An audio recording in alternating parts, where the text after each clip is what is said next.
अगर आप चाहते हैं कृष कुमार ऑफिशियल को सबसे पहले गाना सुनने के लिए तो लाल बटन को दबा के चैनल को सब्सक्राइब कीजिए और बेल आइकन को दबा।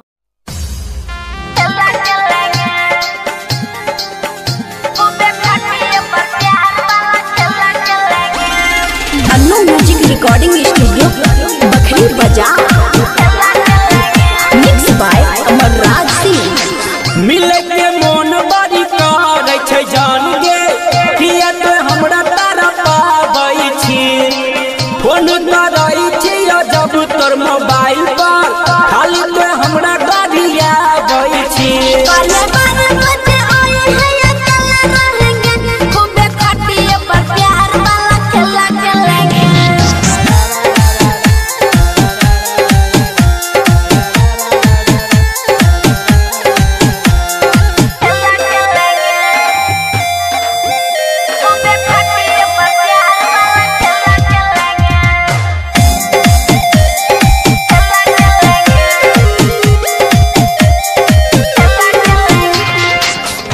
से पेट खाली भरै छी जान गे तोरे में अटकल छै हमर प्राण रे भरै छी जान गे खाली तो बोलै छी मीठ मीठ बोली तोर हमर कन्हा बंदी चाहे चलते गोली किया तो हमारा सताबै छी गे चौरी कि चौरी राधा ने बताबै छी।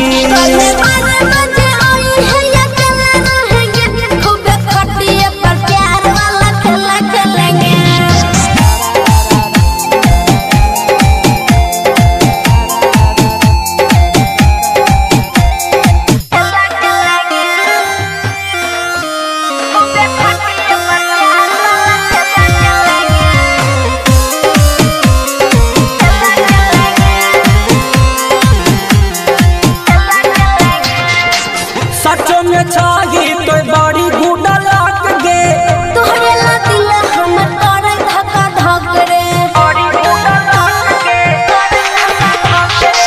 सोच समझ के तो करी गे प्यार गे मिला ला दिल हमर छिके बेकरार रे केना के तोरा पर करियो विश्वास गे हमरा तो किया पगला भई छी।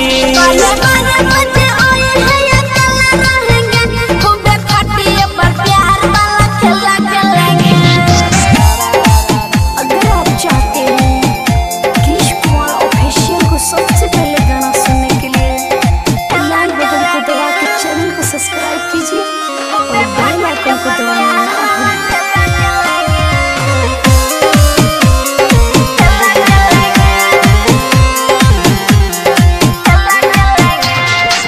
राइटर राहुल देव के करै छी बहाना दिल खुश दीवाना न चलत बहाना करै छी बहाना बाबू से अपना तो करली है बात गे प्यार के आगे न के करो काज रे देखियो हमहु बचन गे सजनिया साथ न तो हरा छोड़ा बहुगे काले माने बचे आई है अकेला रहेंगे खूबे खटिए पर प्यार वाला खेला खेलेंगे।